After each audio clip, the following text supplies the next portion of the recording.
இந்து அமைப்புகள் பாகமாக இருக்கின்றன. அடுத்தடுத்து மேலும் பல இந்து அமைப்புகள் இதன் பாகமாக மாறும். அதுல 4000 ரெஜிஸ்டர்டு சங்கங்களுடைய தலைமை அமைப்பான கூட்டமைப்பான அனைத்து வேளாளர் முதலியார் கூட்டமைப்பு, தமிழக சிவசேனா, இந்து தேசிய காங்கிரஸ், இந்து மக்கள் கட்சி, விவேகானந்தர் மக்கள் இயக்கம், அகமுடையார் கூட்டமைப்பு, நாடார் பேரவை, தேவர் பேரவை, தலித் கூட்டமைப்பு, தமிழ்நாடு மனித உரிமை கழகம், பசும்பொன் தேசிய கழகம், இது அல்லாமல் இந்து தர்ம சக்தி என்ற இன்னும் பல ஆர்கனைசேஷன்ஸ் இதோட பாகமா இருக்காங்க. இந்த மதுரை ஆதீன பாதுகாப்பு குழு மதுரை ஆதீனத்தை பாதுகாப்பதற்காகவும் மீட்பு குழு என்கின்ற பெயராலே ரவுடிசமும் சட்டவிரோதமான செயல்களில் ஈடுபடும் ரவுடிகளை எதிர்த்து தொடர்ந்து போராட்டங்களை நடத்தும். அடுத்ததாக உங்களுக்கு சொல்ல விரும்புகிற கருத்து, இன்று காலையிலிருந்து சன் டிவியிலே, சன் நியூஸ்ல தொடர்ந்து மதுரை ஆதீனத்தில் விபச்சாரம் நடப்பதாகவும், இளம்பெண்கள் மேலாடை இல்லாமல் சுற்றுவதாகவும், முத்துராஜன் என்கின்ற ஒரு நபரை வைத்து பேச வைத்து அதை மீண்டும் மீண்டும் காட்டிக் கொண்டிருக்கிறார்கள். நேற்று அந்த முத்துராஜன் என்பவர் ஆதீனத்திற்குள் புகுந்து இவரிடம் அவருடைய கார்டை கொடுத்து பணம் கேட்டு மிரட்டினார்.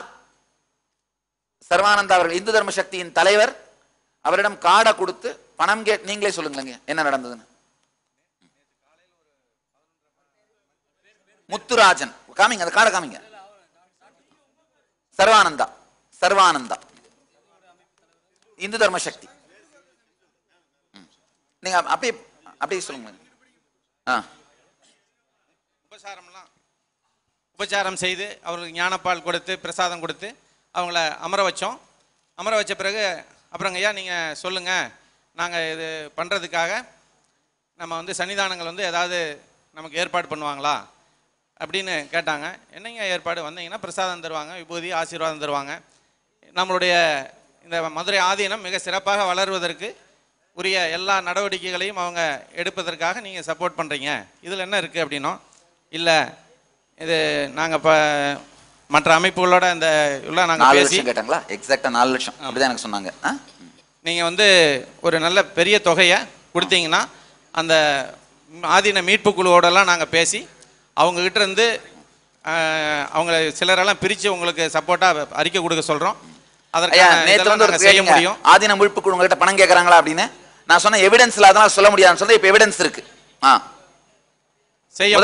இவர்களுக்கு 4 லட்சம் வேணும்னு மீடியேட் பண்றதுக்கு அவங்களுக்கு எவ்வளவு வேணும்னு கேட்டு சொல்றோம் அப்படின்னு சொன்னாங்க. கேட்டு சொல்றோம், நீங்க அதுக்கு ஏற்பாடு பண்ணுங்க. நாங்க இதையெல்லாம் எங்களால செய்ய இயலாதுங்க, இதுக்கான தகுதி உங்களுக்கு 4 லட்சம் வேணும்னு, மற்றபடி அந்த மீட்பு குழுக்கு எவ்வளவு பணம் வேணும் சொல்றோம், கேட்டுட்டு சொல்றோம்னு சொன்னாங்க. எவிடன்ஸ் இல்லாம சொல்ல முடியாதுன்னு சொன்னேன். இப்போ எவிடன்ஸ் இருக்குங்க. அதனால இது நீங்க எத்தனை மணிக்கு வந்தாங்கன்னு சொல்லுங்க. ஒரு 12:30 மணிக்கு வந்தாங்க. ஒரு 15 பேர் பக்கம் வந்தாங்க. ஃபர்ஸ்ட் அன்பா தான் பேசினாங்க, அப்புறம் கொஞ்சம் மிரட்டல் ஆரம்பிச்சாங்க. அதுக்கு அடுத்தது வெளியே நம்முடைய இல்ல, சப்போஸ் நீங்க இதுக்கு ஒத்துக்க முடியாதுன்னு சொன்னோன்னா சன்னிதானம் இந்த மாதிரி விஷயம்லாம் சன்னிதானத்துக்கு நாங்கள் எடுத்துட்டு போக முடியாதுங்க, நீங்க உங்களுடைய விருப்பம் போல ஏதாவது பண்ணுங்க அப்படின்னு சொன்னோன்னா நாங்கள் வெளியே போய் என்ன பண்றோம் பாரு, பத்திரிக்கையாளர் அத்தனை பேர் வெளியே காத்துட்டு இருக்கிறாங்க, ஃபோன் மேலே ஃபோன் பண்ணிட்டு இருக்கிறாங்க அப்படின்னு சொல்லி அந்த ஆலய மணியை வேகமாக அடித்து அவங்களுடைய கோபத்தை வெளிப்படுத்திட்டு அங்கே இருந்த பெண்களை எல்லாம் இவங்கெல்லாம் எங்கே சுற்றிட்டு தெரியுதுங்க அப்படின்னு அநாகரிகமாக பேசி தனியாகவே போய் பேசியிருக்காங்க. தனியாகவே ஒரு அவதூறு பண்ணியிருக்காங்க, அவதூறு பண்ணி பேசியிருக்கிறாங்க. அவங்க சரௌண்ட் பண்ணி ஒரு நம்ம பிரம்மச்சாரிணிகள் ரிசப்ஷன் இன்சார்ஜ் சரௌண்ட் பண்ணி பேசினாங்க. அதன் பிறகு அந்த கோபத்தோட வெளியே போய் கோஷம் பேசலாம். அவங்க பிரம்மச்சாரிகள் நேராக பேச சொல்லாமே பேச. நேற்று தாங்கய்யா 12:30 மணிக்கு மேலேங்க. ஆமாம்,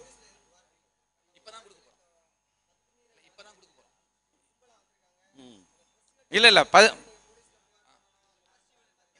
இல்லை ரெடியாக வச்சுருக்கோம். கொடுக்க போகிறோம்.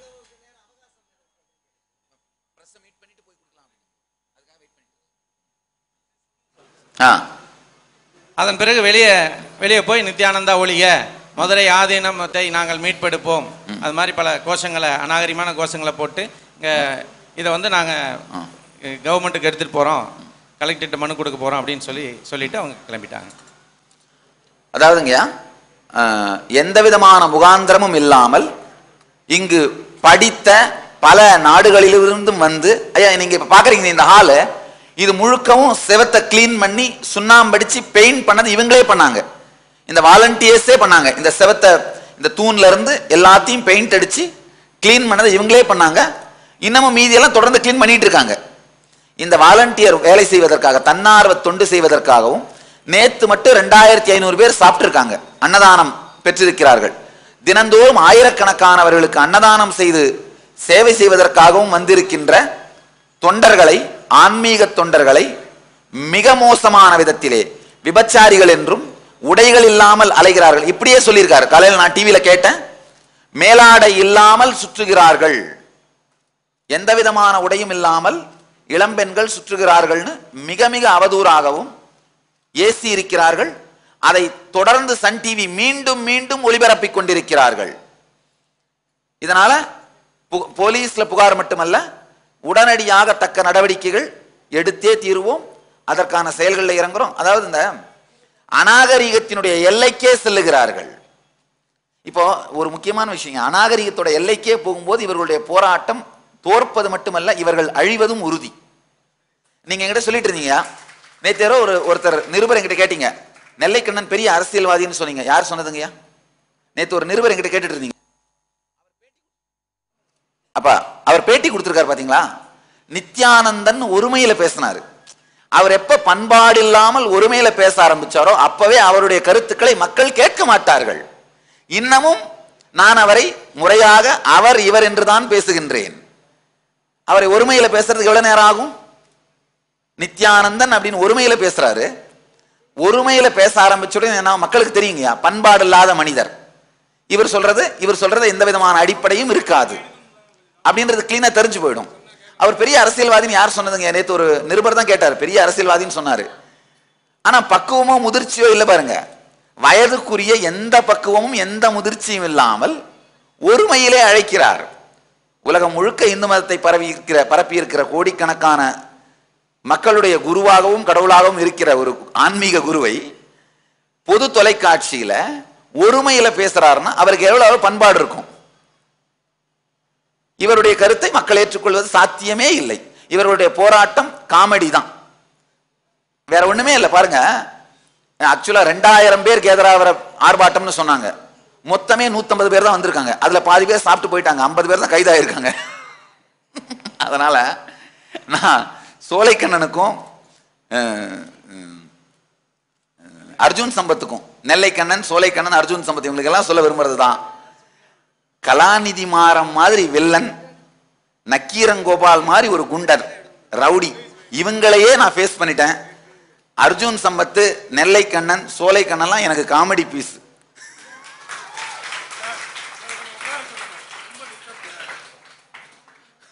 Comedy piece. இவங்க பண்ற ஆர்ப்பாட்டமும் காமெடியா தான் முடியுது பாருங்க. இன்னொன்னு, அந்த கையெழுத்து போட்ட 13 ஆதீனங்கள்ல ஒரே ஒருத்தர் தான் இந்த ஆர்ப்பாட்டத்தை, இந்த மீட்டிங் வந்திருக்காரு. மீதி 12 பேர் யாரும் வரல. இன்னொன்னு, வந்தவர் மற்ற 3 பேரும் கூட ரெப்ரசன்டேட்டிவ்ஸ் தான், அந்த ஆதீனங்கள் வரவில்லை. இதுவே தெரிஞ்சுக்கோங்க, இவங்களுடைய போராட்டம் பிசுபிசுத்து போய்விட்டது, காணாமல் போய்விட்டது. 2000 பேர் அனௌன்ஸ் பண்ணாங்க, சண்டேல வச்சாங்க, 150 பேர் வந்தாங்க, அவங்கள பாதி பேர் சாப்பிட்டு ஓடி போயிட்டாங்க, 50 பேர் தான் அரெஸ்ட் ஆனாங்க. இது அடுத்ததாக என்னை திருநங்கை என்று அவதூறுக்காக சொல்ல போது, அதாவதுங்க நான் திருநங்கை இல்லை, ஆண் பெண் இதை தாண்டி அர்த்தநாரீஸ்வரனாக அந்த வடிவத்தில் அந்த உணர்வில் நான் இருக்கிறேன், அதுதான் உண்மை. ஆனா அவதூறு செய்வதற்காக திருநங்கை என்று சொன்னதனாலும், திருநங்கைகள் மடத்தில் அமரக்கூடாது என்று அவர்கள் அவதூறு சொன்னதனாலும் திருநங்கையர் கூட்டமைப்பு இங்கு ஆதரவு தெரிவிப்பதற்காக வந்திருக்கிறார்கள். அவர்களையும் வருகை என்று வரவேற்கின்றேன். நம்முடைய இந்திய சட்டப்படி திருநங்கையாக இருந்தாலும் கூட அவர்களுடைய பாலை ஆண்பால் பெண்பால் என்பதை அவர்களே தேர்ந்தெடுக்கும் உரிமையை அரசாங்கமும் கோர்ட்டும் வழங்கி இருக்கிறது. அதனால் திருநங்கை ஒருவர் ஆன்மீக பீடத்தில் அமரக்கூடாது என்று இவர்கள் சொல்வதை எதிர்த்து வழக்கு தொடர்வதற்காக தயாராக உள்ளோம். திருநங்கை அமைப்பை அவர்களை நீங்க முன் வந்து ஸ்டேட்மெண்ட் கொடுக்கலாமா? திருநங்கை அமைப்பினுடைய தலைவர்களை அப்படியா? நல்லது. அடுத்தது அவங்க வந்துட்டாங்களே, முன்னாடி எந்திரிச்சு வந்துட்டாங்க. ஆமா, ஒரே ஒரு நிமிஷமா உங்களுடைய பேட்டி எடுத்துக்கிறாங்களா? நான் பேசி முடிச்சிட்டு உடனே அந்த திருநங்கை ஆனவர்கள் நம்முடைய மதுரை ஆதீனத்தில் அமரக்கூடாதுன்னு சொன்ன அவர்கள் இருவர் மேலேயும் அந்த கூட்டமைப்பு தீர்மானம் எழுதியிருக்காங்க இல்லைங்களா? யார் யார் தீர்மானத்தை கையெழுத்து போட்டுருக்காங்களோ அவங்க எல்லார் மேலேயும் வழக்கு தொடரப்படும். மீட்பு குழு, அது அந்த மீட்பு குழு தீர்மானம் எழுதியிருக்காங்க. மீட்பு குழுலாம் ஒன்றும் இல்லைங்கயா, அந்த தீர்மானத்தில் கையெழுத்து போட்டுருக்காங்க. அவங்க லீகல் பாடி இல்லை. மீட்பு குழுன்றது ஒரு காமெடி பீஸ். அந்த தீர்மானத்தில் கையெழுத்து போட்டிருக்காங்க பார்த்தீங்களா, அந்த தீர்மானத்தை பேசியிருக்காங்க பார்த்தீங்களா, அவங்க மேல மட்டும் வழக்கு தொடரப்படும். திருநங்கைகள் என்பவர்கள் ஏன் பீடத்திலே அமரக்கூடாது அதை சொல்வதற்கு இவர்களுக்கு எந்த விதமான உரிமையும் இல்லை. நம்முடைய இந்திய நாட்டு சட்டத்திலே திருநங்கைகள் எந்த பாலினத்தை வேண்டுமானாலும் தேர்ந்தெடுத்துக் கொள்ளலாம் என்று அரசாங்கமும் கோர்ட்டும் உரிமை அளித்திருக்கின்றது. இது அடுத்த பாயிண்ட் சொல்லுங்க. நிச்சயமாக அளிக்கப்படும். முடிஞ்சிருச்சுங்க. இப்ப கேஸ் போட ஆரம்பிச்சிட்டோம். பார்க்கலையா நீங்க? நேத்துல இருந்து ஃபைல் பண்ண ஆரம்பிச்சிட்டாங்க. காஞ்சி மடத்து மேல மட்டும் காஞ்சி இன்னைக்கு வராங்க. இப்ப போன் பண்ணி சொல்லிட்டு இருக்காங்க. ஆடியோ ரெக்கார்டிங் போட்டு காமிக்கிறியா? இப்ப போன் பண்ணி சொல்லிட்டு இருக்காங்க வராங்கன்னு. ஃபைல் பண்ண ஆரம்பிச்சிட்டோம். அது மட்டும் இல்லாம இந்த ஆதீனங்கள் மேல போடுற கேசஸும் ஃபைல் பண்ண ஆரம்பிச்சிட்டாங்க பக்தர்கள்.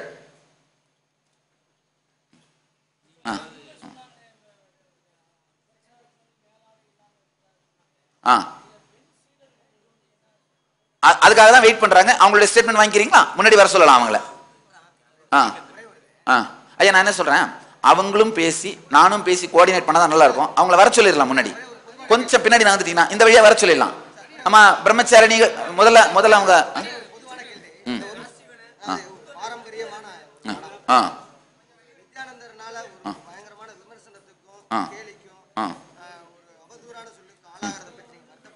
ரெண்டு விஷயங்க. நித்யானந்தரால் ஆகல, இதை செய்யணும்னே வெயிட் பண்ணிட்டு இருக்காங்க கலாநிதி மாறனும் நக்கீரன் குரூப்பும். அதாவது இவங்க வந்துங்கயா இவரை எப்படியும் நிம்மதியாக விடுவதில்லைன்னு முழு வேகத்தில் வெயிட் பண்ணி ஒர்க் பண்ணிட்டு இருக்காங்க. என்ன டார்கெட் பண்றதுனால மதுரை ஆதீனத்தையும் டார்கெட் பண்றாங்க. அப்போ இது ஆகக்கூடாதுன்னா நீங்க வந்து கலாநிதி மாறட்ட தான் பேசணும், சன் டிவி கிட்ட தான் பேசணும். எங்கிட்ட பேசி என்ன பண்றதுங்கய்யா? நான் என்ன சொல்றேன், இங்க ஏதாவது தவறு நடந்து அவங்க பேசினா பரவாயில்லைங்கய்யா. அப்பட்டமாக விபச்சாரம் நடக்கிறது, பெண்கள் இளம் பெண்கள் மேலாடை இல்லாமல் திரிகிறார்கள், என்ன அசிங்கமா சொல்றாங்க பாருங்கய்யா. ஒரு அளவில் அவதூறுக்கு அவன் இங்க அந்த முத்துராஜ்ன்ற அப்ப அவர் பேர் என்ன பேரை சொல்லுங்க. ஆமா, எல்லாரும் முன்னாடி வாங்கம்மா, உங்க ஸ்டேட்மெண்ட்ஸ் எல்லாம் ரெக்கார்ட் பண்ணிடலாம். ஒரு நிமிஷமா முதல்ல அவங்க திருநங்கை அமைப்பு கூட்டமைப்பு அவங்க முதல்ல வர சொல்லுங்க. அவங்கள முதல்ல முன்னாடி வந்துட சொல்லுங்க. அம்மா வாங்கம்மா.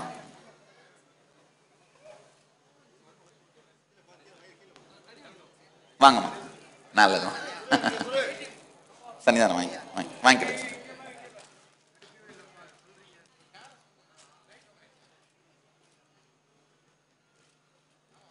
உங்களுடைய ஸ்டேட்மெண்ட் கொடுத்துருங்கம்மா. உங்க ஸ்டேட்மெண்ட் ரெக்கார்ட் பண்ணிடுங்க. இது மைக்குங்க இல்ல, எல்லாரையும் முடிச்சிடலாமே. அதுல அந்த அந்த மைக்கை யூஸ் பண்ணாலே போதும், கேட்க போகுது.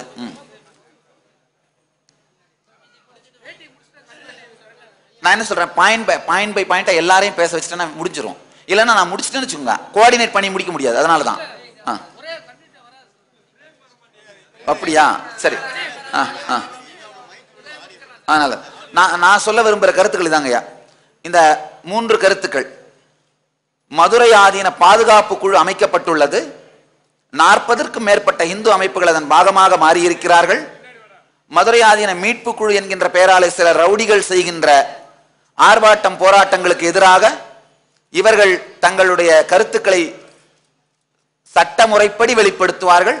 சட்டவிரோதமாக எந்த செயலிலும் இறங்காமல் தார்மீகமாக சட்ட ரீதியாக இவர்கள் தங்களுடைய போராட்டங்களை நிகழ்த்துவார்கள். அடுத்ததாக திருநங்கை என்கின்ற பெயராலே அவர்கள் செய்த அவதூறை எதிர்த்து திருநங்கையின் அமைப்பு அவர்கள் தங்களுடைய எதிர்ப்பை தெரிவிக்க வந்திருக்கிறார்கள். அது மட்டுமில்லாமல் சட்ட ரீதியாகவும் அவர்கள் மீது வழக்கு தொடரப்படும். மூன்றாவது, சன் டிவி மீண்டும் மீண்டும் மதுரை ஆதீனத்தில் விபச்சாரம் நடப்பதாகவும் இங்கு பெண்கள் மேலாடை இல்லாமல் திரிவதாகவும் அவதூறாக சொல்லுகின்றார்கள். இங்கு இருப்பவர்கள் அனைவரும் படித்த பக்குவமான சரியான கலாச்சாரத்தினுடைய பேக்ரவுண்ட் இருக்கிற ஃபேமிலியிலிருந்து வந்த பெண்கள். இங்கு அவர்கள் ஆன்மீக சேவையை மட்டும்தான் செய்கின்றார்கள். மதுரை ஆதீனத்தை சுத்தம் செய்வதும் மதுரை ஆதீனத்தை புனரமைப்பதும் ஆதீனத்திற்கு வரும் பக்தர்களுக்கு அன்னதானம் செய்வது போன்கின்ற சேவையை மட்டும்தான் செய்கின்றார்கள். இதை அவதூறாக சொல்லி இருக்கின்ற சன் டிவி மீதும் முத்துராஜன் பேசியிருக்கின்ற அந்த முத்துராஜன் என்பவர் மீதும் சட்ட ரீதியான வழக்கு தொடுக்கப்படும். ஆதீனத்தில் இருக்கின்ற எல்லா பெண் சீடர்களும் இப்பொழுது காவல்துறை ஆய்வாளரிடமும் கமிஷனரிடமும் ஆட்சியர் கலெக்டர் அவர்களிடமும் புகார் மனுவை அளிப்பார்கள். பிறகு சட்ட ரீதியான மற்ற நடவடிக்கைகளும் தொடர்ந்து செய்வார்கள். பெண்கள் பாதுகாப்பு அமைப்பிலும் இவர்களை பற்றி புகார் அளிக்கப்படும்.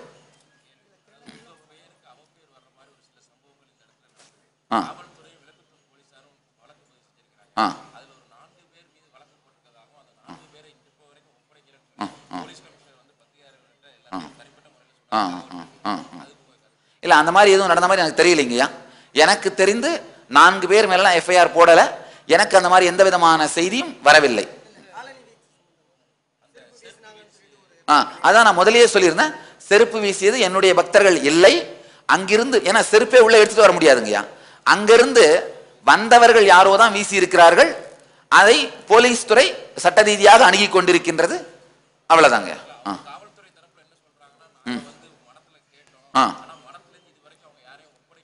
இல்ல மடத்துல யார்ட்டையும் கேட்கலைங்கய்யா. இங்க யாரும் வீசவில்லை. அவர்கள்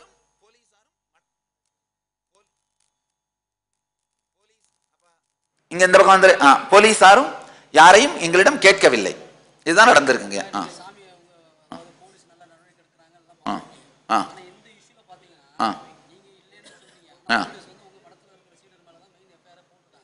அது நான் என்னன்னு பார்த்துட்டு பதில் சொல்றேன். எஃப்ஐஆர் காப்பி வாங்கிட்டு வர சொல்றேன். எஃப்ஐஆர் காப்பி கொடுக்க முடியுமா? எஃப்ஐஆர் காப்பி கொடுத்தீங்கன்னா நான் பதில் சொல்றேன். இல்ல எஃப்ஐஆர் காப்பி இருந்தா யார் பேரெல்லாம் இதுல இருக்குன்னு பார்த்துட்டு தான் என்னால பதில் சொல்ல முடியும்.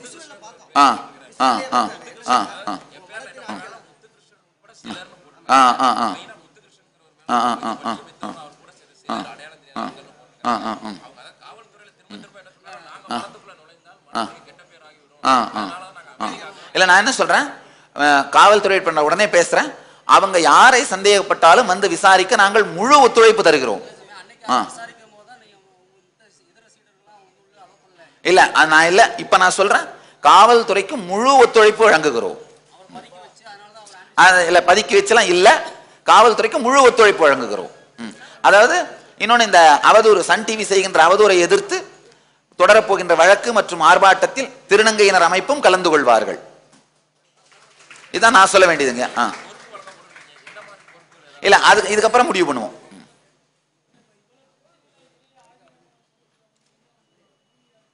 இல்ல இவ்வளவு பிரச்சனைனா ஒண்ணுமில்லாத சொல்ல காமெடி பீஸ் கத்திட்டு இருக்கிறதெல்லாம் பிரச்சனையாங்கய்யா. நான் தான் சொல்றேன் இல்லைங்க, சமூக பொறுப்புடைய எதையாவது உருவாக்குற யாராவது அங்க பேசுறாங்களா? அதாவது ஒரு பஸ்ஸை உருவாக்கி ஓட விடுறதா, ஒரு பஸ்ஸை உருவாக்கி ரோட உருவாக்கி ஓட விடுறதான் கஷ்டங்கய்யா. சும்மா ஒரு கல் எடுத்து பஸ் மேல அடிக்கிறதும் ரோட்ல ஒரு மரத்தை வெட்டி போடுறதும் ரொம்ப ஈஸி. இந்த மரத்தை வெட்டி போடுற கல் எடுத்து அடிக்கிற சில ரவுடிகள் பேசுற பேச்சுக்காகலாம் ஒன்றும் நம்ம அசர வேண்டிய அவசியம் இல்லை.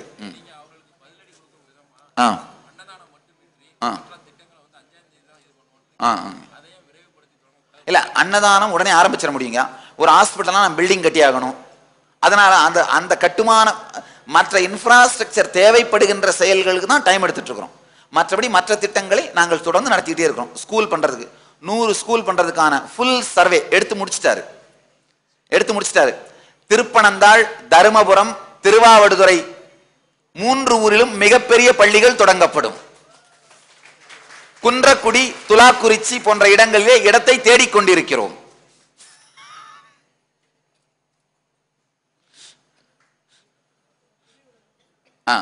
சன்னிதானம் ஏதாவது சொல்லணும்னு நினைச்சா சொல்லுங்க. ஆ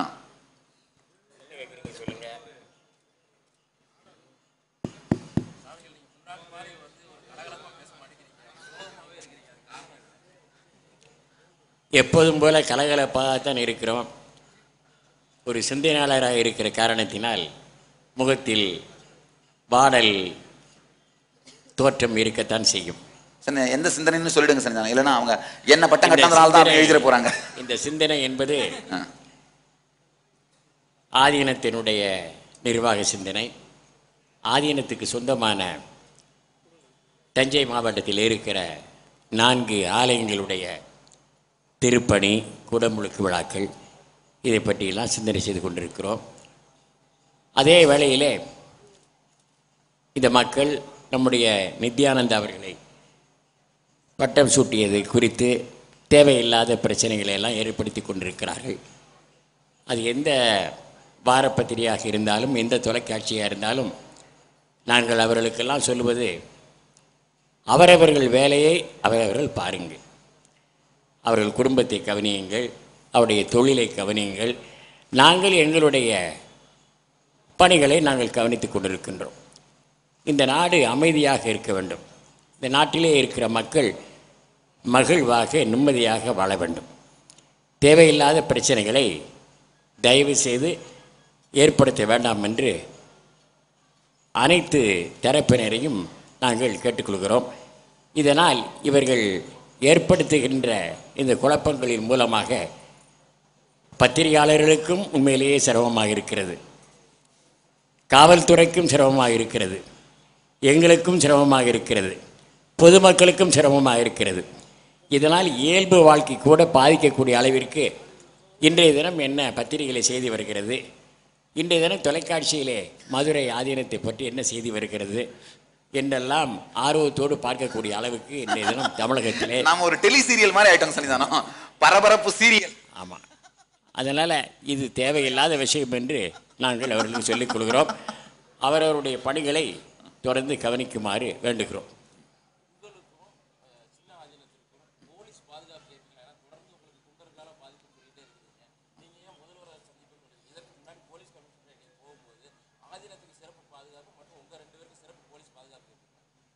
நாங்கள் இந்த சிறப்பு போலீஸ் பாதுகாப்பை கேட்டிருக்கிறோம். ஓராண்டுக்கு முன்னதாக தான் 32 ஆண்டு காலமாக எங்களுக்கு சீருடையோடு ஆயுதம் தாங்கிய காவலர் எங்களுக்கு இருந்தார். தேர்தலின் போதுதான் அவர்கள் எடுத்தார்கள்.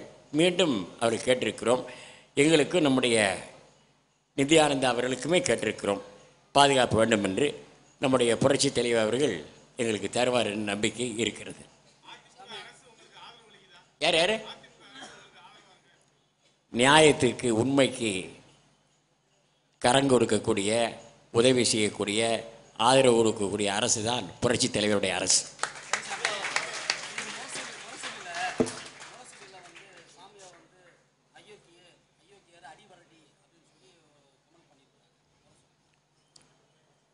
அது ஆண்டி போண்டி என்ற பகுதியில் அவர்கள் எழுதியிருக்கிறார்கள்.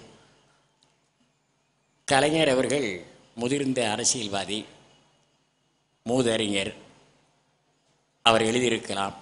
ஆனால் அவருக்கு பிள்ளை போன்று இருக்கிற நாங்கள் அதை பொறுத்து கொள்ள தயாராக இருக்கிறோம்.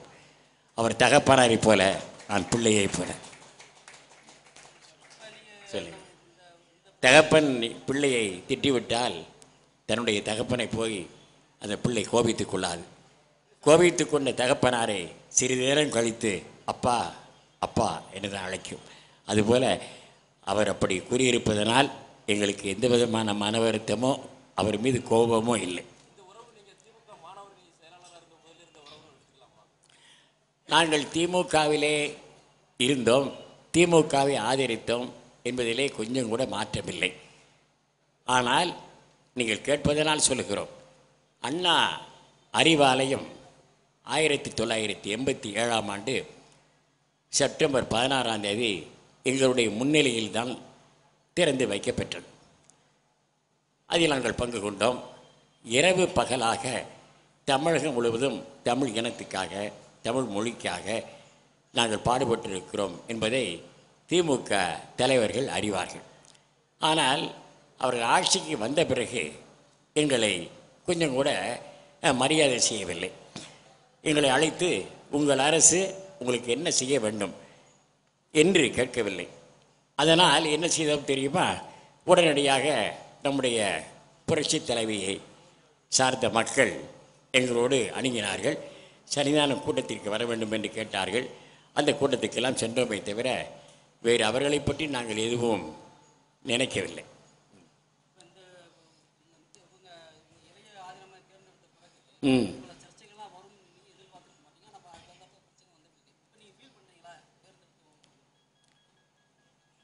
இப்படிப்பட்ட நித்யானந்த அவர்களை வாரிசாக தேர்ந்தெடுப்பதிலே பிரச்சனைகள் நிச்சயமாக வரும் என்று எங்களுக்கு முன்கூட்டியே தெரியும்.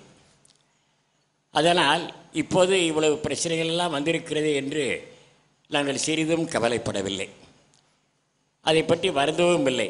ஆனால் அவரவர்கள் அவர்களுடைய குடும்பத்தை கவனிக்காமல், தொழிலை கவனிக்காமல், தேவையில்லாமல் இரவு பகலாக இதற்காக போராட்டத்தை அறிவித்துக் கொண்டு மீட்புக்குழு போராட்டக்குழு என்று போட்டுக்கொண்டு தேவையில்லாமல் நடந்து கொண்டிருக்கிறார்கள் என்று தான் எங்களுக்கு கவலையாக இருக்கிறது. தொலைபேசி வாயிலாக தர்ம ஆதீனத்திலிருந்து ஒரு முறை அங்கே ஒரு கூட்டம் நடந்தது அல்லவா? எல்லா ஆதீனங்களும் கலந்து கொண்டார்கள். அப்போது நாங்கள் 6ஆம் தேதி அன்று வருகின்ற ஜூன் 6ஆம் தேதி என்று நாங்கள் இருவரும் வந்து சந்திக்கிறோம். இந்த மே 6ஆம் தேதி என்று வந்து சந்திக்கிறோம் என்று சொன்னோம். அதற்கு அவர் சொன்னார்கள், தர்ம ஆதீனத்தினுடைய கண்காணிப்பாளர் தான் எங்களிடத்தில் பேசினார். அப்போது சொன்னார், சன்னிதானம் மாத்திரம் வரட்டும், நித்யானந்தா வர வேண்டாம் என்று சொன்னார்கள்.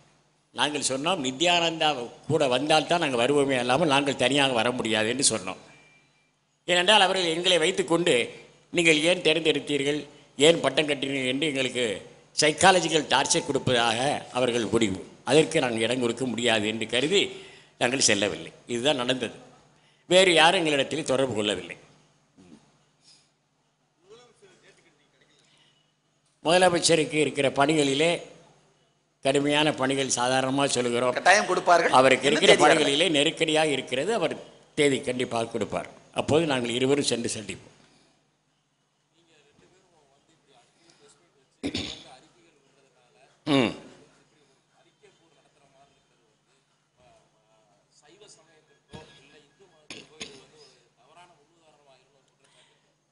அடிக்கடி பத்திரிகையாளரை சந்திப்பதோ, அறிக்கை கொடுப்பதோ, பேட்டி கொடுப்பதோ அது நாங்களாக கொடுக்கவில்லை. இவர்கள் ஏற்படுத்திய பிரச்சனையினால் நாங்கள் கொடுக்கின்றோம். ஐயா, காரணம் பத்திரிகையாளர்களை சந்தித்து தண்ணீர் விளக்கம் கொடுக்காம இருந்தாதான் தப்பு. அதுதான் அது இல்ல. அவங்க என்னன்னு சொல்லனா, அவங்க வந்து என்ன வேணா அவதூறு பண்ணுவாங்களாம், நாங்க பதில் சொன்னாலும் தப்பா. அதான் புரியுது. அதான் நான் என்ன சொல்றேன், அவங்களுக்கு பதில் சொல்றேன் நானு. நீங்க உங்களுக்கு வந்து உண்மையிலேயே ஆதீனத்தை பத்திய கவலை இருந்தா சன்னிதானத்தை சந்திச்சிருக்கணும், இல்ல கோர்ட்டுக்கு மட்டும் போயிருக்கணும். தீர்மானத்தை எழுதிய மீடியா கொடுத்தீங்க, நீங்க எல்லாத்தையும் பண்ணும் பொழுது அப்ப நாங்க தண்ணில விளக்கம் கூட கொடுக்க கூடாதா? தண்ணில விளக்கம் கொடுத்தா இந்து மதத்துக்கு தாழ்வு வந்துருமோ? இல்ல, ஆதீனத்தை சன்னிதானம் தான் வரேன்னு சொன்னாங்களே, நாங்க 2 பேரும் வரேன்னு சொன்னோமே.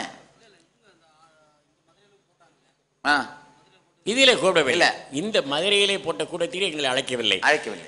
தருமபுரத்திலே நடைபெற்ற கூட்டத்திற்கு தான் அழைத்தார்கள். யாருமே இங்க வருவதாக சொல்லவில்லையே. எந்த ஆர்ப்பாட்டம் பண்றதுக்கு நிச்சயமா அனுமதி மறுக்கப்படும். பேசணும்னு நினைச்சா யாரையும் அனுமதி மறுக்க போறதே இல்லை. எல்லாம் எல்லாரும் வந்துட்டு போறாங்கல்ல.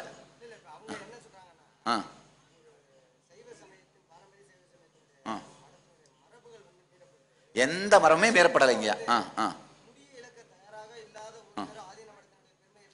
அதாவதுங்க, நான் என்ன சொல்றேன்னா, எங்களுடைய சம்பிரதாயம், மதுரை ஆதீனத்தினுடைய சம்பிரதாயத்திலே முடியோடு பட்டத்திலே இருந்திருக்கிறார்கள். அதனால முடி வந்து ஒரு பிரச்சனையே கிடையாது. இவங்க சரி பேசுறாங்களே, அவங்களே பார்த்தீங்கன்னா ஒரு விதத்தில் ஒருத்தர் மொட்டை அடிச்சிருக்காரு, ஒருத்தர் முடி வச்சிருக்காரு, ஒருத்தர் பெரிய ஜடை வச்சிருக்காரு. அதனால இந்து மதத்திலே அந்தந்த மடத்து சம்பிரதாயங்களை அவங்க கடைபிடிப்பாங்க. இந்த மடத்து சம்பிரதாயம் எதுன்னு முடிவெடுக்க வேண்டியது சன்னிதானம் தான். அவர் முடிவெடுத்துட்டாரு, முடிஞ்சிருச்சு. அப்படி ஒன்றும் அவசியம் இல்லை. இல்ல, நான் என்ன சொல்றேன், இவங்க சொல்றதுக்காக நான் எதுவும் பண்ணணும் அவசியம் இல்லை. புரியுதுங்களா? இவர்களுக்காக எல்லாம் எதையும் செய்ய மாட்டேன்.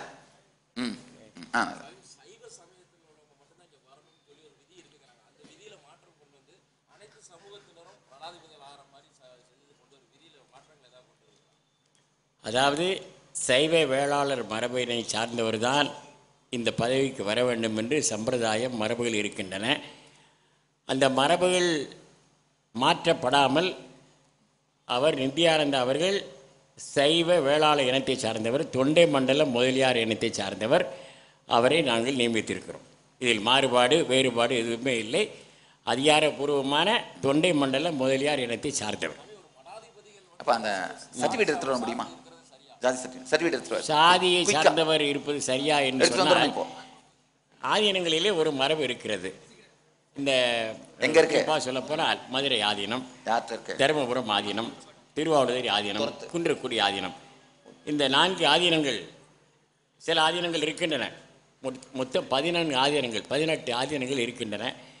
இதிலே பெரிய ஆதீனங்கள் என்று சொல்லக்கூடிய இந்த 4 ஆதீனங்கள் தான்: மதுரை, தருமபுரம், திருவாவடுதுறை, குன்றக்குடி. மடங்களிலே சைவ மடங்களிலே பெரிய மடம் காசி மடம், திருப்பனந்தாள் காசி மடம். இந்த பீடங்களிலே வரக்கூடியவர்கள் சைவ வேளாளர் மரபை சார்ந்தவர்கள் தான் இருக்க வேண்டும் என்று ஒரு சம்பிரதாய நெறிமுறைகளை வைத்திருக்கிறார். மாத்திரமல்ல, காஞ்சி காமகோடி பீடம் இருக்கிறது என்று சொன்னால் அதில் பிராமணர் மாத்திரமே வர முடியும், வேறு இனத்தார் வர முடியாது.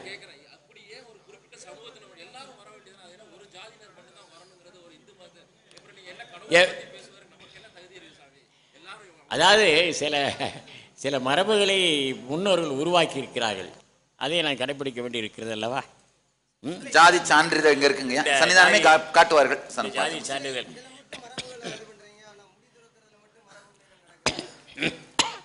இந்த ஐயா முடி துறக்கணும்னு அவசியம் இல்லைங்கய்யா. எல்லா மடங்களும் அவர்கள் முடியோடும் இருக்கலாம். தர்மபுர ஆதீனம் பாருங்க, சாதி சான்று இல்ல. மதுரை மடத்திலே ஞானசம்பந்தரே முடியோடு தான் இருந்தார். ஞானசம்பந்தரே பெரிய கொண்டையோட முடியோடு தான் இருந்தாருங்கய்யா. மதுரை ஆதீன மரபுப்படி முடியோடு இருக்கலாம்.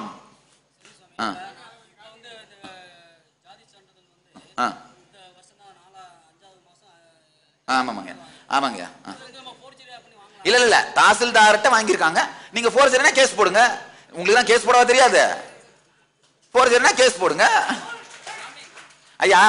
என்ன அது சைவ வேளாளர், திருவண்ணாமலை சைவ வேளாளர்கள்லாம் ஒன்னா சேர்ந்து தாசில்தாரை அணுகி, தாசில்தார் வந்து ஃபேமிலி ட்ரீன்னு சொல்றாங்க பார்த்தீங்கன்னா, அதை ஸ்டடி பண்ணிட்டு இந்த சர்டிஃபிகேட் கொடுத்துருக்காரு.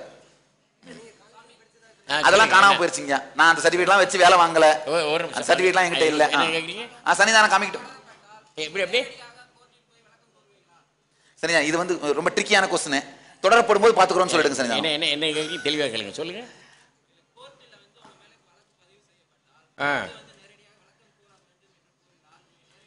அதை நாங்கள் பின்னால் சொல்லுவோம். இல்ல எந்த டிவி நீங்க? இது வந்து கோர்ட் அவமதிப்பு வழக்கு தொடர்றதுக்கான கேள்விங்க சன்னிதானம். இப்ப நீங்க வரமாட்டேன்னு சொன்னீங்கன்னா கோர்ட் அவமதிப்பு வழக்கு அதை மாற்ற முடியும். அதுக்காக தான் இதுங்க சன்னிதானம். பத்திரிகையாளர் எல்லாம் நம்ம மாட்டி விடப்பட்டாங்க. நல்ல தேவைப்படும் போது சொல்றேன் அதை பத்தி. ஐயா சைவ வேளாளர்கள் எல்லாம் சேர்ந்து போய் கவர்மெண்ட் தாசில்தாரை பார்த்து சர்டிஃபிகேட் வாங்கியிருக்காங்க. சரி, வேற ஏதாவது சொல்லுங்க ஐயா. இது என்ன, இது ஃபோர்ஜரி பத்தி வேற ஏதாவது கொஸ்டின் இருக்கா உங்களுக்கு? இல்ல இல்ல, தப்பு இல்லைங்க, இன்னைக்கு எல்லாம் கேட்கலாங்க. அதனால பாருங்க, தாசில்தார் சர்டிஃபிகேட் அவருடைய இது போட்டு கைட் போட்டிருக்காரு. அதான் அதான் புரியுது. நான் என்ன சொல்றேன், அந்த மாதிரி வாங்கினதெல்லாம் காணாம போயிருச்சு. நான் எதாவது மெயின்டைன் பண்ணல. அதை அந்த கம்ப்ளைண்ட் கொடுத்து தான் வாங்கியிருக்காங்க. எல்லாமே முறைப்படி பண்ணி தான் வாங்கியிருக்காங்க. போதுமா? இது திருவண்ணாமலையில் நான் பிறந்த ஊர்ல வாங்கினதுங்கய்யா. அந்த முறைப்படி எல்லா லீகல் ப்ரொசீஜர்ஸும் பண்ணிட்டு அந்த உறவினர்கள் போய் சேர்ந்து அவங்க போய் வாங்கிட்டு வந்தாங்க. இதுவும் நான் போய் வாங்கல. மேபி பிரச்சனைக்காகன்னு சொல்லலாம், இல்ல ஒரு வேணுமேன்றதாக வாங்கி வச்சுட்டாங்க, அவ்வளவுதான். இன்னொன்னுங்க, நீங்க அந்த ஜாதி பத்தி கேட்டீங்க இல்லையா? என்னுடைய தியான பீடத்திலே எந்த ஜாதியை பத்தி நான் கவலைப்படாம, நான் உருவாக்கின அந்த தியான பீடத்துல எந்த ஜாதியினரும் எந்த பதவியிலும் இருக்கலாம். ஜாதியை பத்தி நாங்க கேள்வியே கேட்கறது இல்லை. ஜாதி மட்டும் இல்ல, 13 மதத்தை சார்ந்தவர்கள் என்னுடைய தியான பீடத்தில் சன்னியாசியா இருக்காங்க. அதாவது நாம உருவாக்கும் போது அந்த பாரம்பரியங்களை உருவாக்கலாம். ஆனா இருக்கிற பாரம்பரியங்களை அப்படியே மெயின்டைன் பண்றது தான் பெஸ்ட். ஆமா.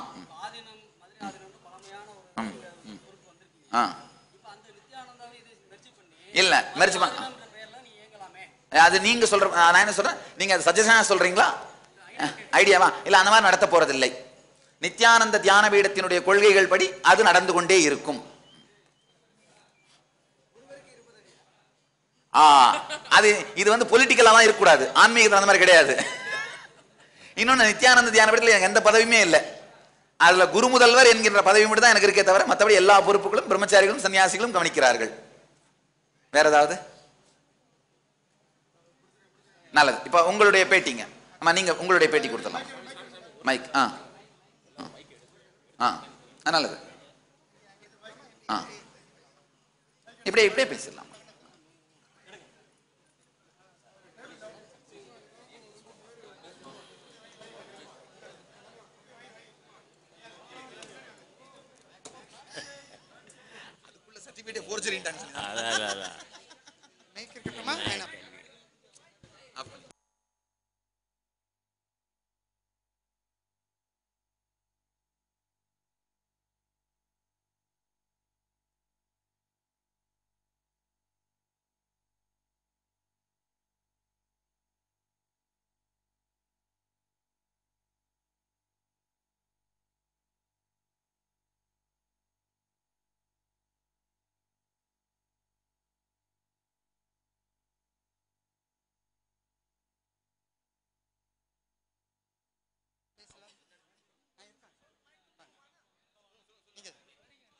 இப்போ ஒரு அருமையான கேள்வி கேட்டீங்க.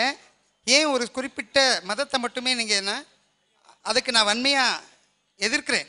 ஏன்னா நான் என்ன ஜாதி, என் மக்கள் என்ன ஜாதி, இது வரைக்கும் இந்த சன்னிதானத்துக்குள்ளே யாராவது வந்திருக்காங்களா? எங்களை மாதிரி திருநங்கைகள் முதல்ல நித்யானந்தா தலைமையில் இருக்கிற அந்த அமைப்பு தான் எங்களை உள்ளே வர வச்சிருக்குது. அப்புறம் என்னத்துக்கு ஜாதியை பற்றி கேட்குறீங்க? முடிந்தால் நான் தகுதியானவள்னா நிச்சயமாக ஒரு கட்டம் வரும். அதுக்காக பதவிக்காக பேசலை. நிச்சயமாக அந்த மனது, அந்த தாய்மை உள்ளத்தோடு வந்து பராமரிக்கிற அந்த இதுவும் வந்து ஆணும் இல்லாமல் பெண்ணும் இல்லாமல் அர்த்தநாரீஸ்வரன்னா அவர் ஆன்மீகத்துக்கு சொந்தக்காரர். நீங்கள் அவர்கிட்ட சண்டை போடுங்க. ஏன் அரவாணிகள் ஆட்சி படத்தில் இருக்கக்கூடாதுன்னு சொல்கிறதுக்கும் யாருக்குமே உரிமை கிடையாது. அதன் பொருட்டு தான் இப்போ நான் வந்திருக்கிறேன்.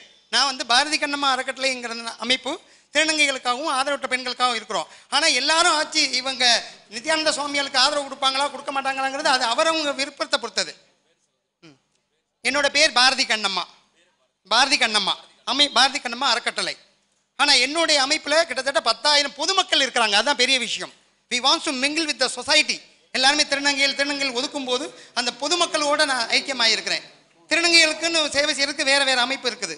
அதனால என்னோட அமைப்பில் திருநங்கையா நான் அவருக்கு நான் திருநங்கையாக ஆதரவு தெரிவிக்கிறேன். ஆனால் மற்ற திருநங்கைகள் நீங்கள் ஆதரவு தெரிவிக்கணும், ஆதரவு தெரிவிக்கக்கூடாதுங்கிறது என்னோட வேலை. அது அவரவர் விருப்பத்திற்கு உட்பட்டது. அதை நான் தெளிவாக உங்ககிட்ட சொல்லிடுறேன். ரெண்டாவது, இன்னொரு விஷயம் என்னென்னா, நேற்று அரவாணிகள் ஆட்சி படத்துக்கு வரக்கூடாது யார் சொன்னது? சிஎஸ்ஐ ஒரு கிறிஸ்துவ மதம் பேராயரான் அப்பாயின்ட் பண்ணியிருக்காங்க சார். அப்புறம் எங்கே ஏன் உங்களுக்கே அந்த வைத்தறிச்சல்? எல்லா விதத்திலையும் நாங்கள் கருவறையிலேருந்து கல்லறை வரைக்கும், ஒரு நிமிஷம் நான் பேசிக்கிறேன், அதை எல்லாத்தையும் அவமானத்தை தாண்டி நாங்கள் வாழ்ந்துக்கிட்டு போனால் எங்களை மீறிய போர்க்குணம் யாருக்குமே இருக்காது. ஒன்று, ஆணுக்கான வீரமும் பெண்ணுக்கான ஈரமும் இருக்கிற ஒரே இனம் திருநங்கை தான். சிவசக்தியோட பாதி நாங்கள். எங்களையே வம்புக்கு இழுக்கிறீங்க. அந்த வாய்ப்புக்கு அந்த எதிர்ப்பு குரலை கொடுக்கணும்னு தான் இங்கே வந்து அவருடைய உண்மையான சொரூபத்தை பார்த்து நான் மயங்கியிருக்கேன். இப்போ நான் மட்டும் மயங்கியிருக்கேன்ல, என்ன இஷ்டப்பட்டவங்க மயங்கிக்கோங்க. ஆனால் நிச்சயமாக ஒவ்வொரு விஷயத்திற்கும் இந்த பாரதி கண்ணம்மா மற்றவங்களை நான் பணிக்க மாட்டேன். அவங்கள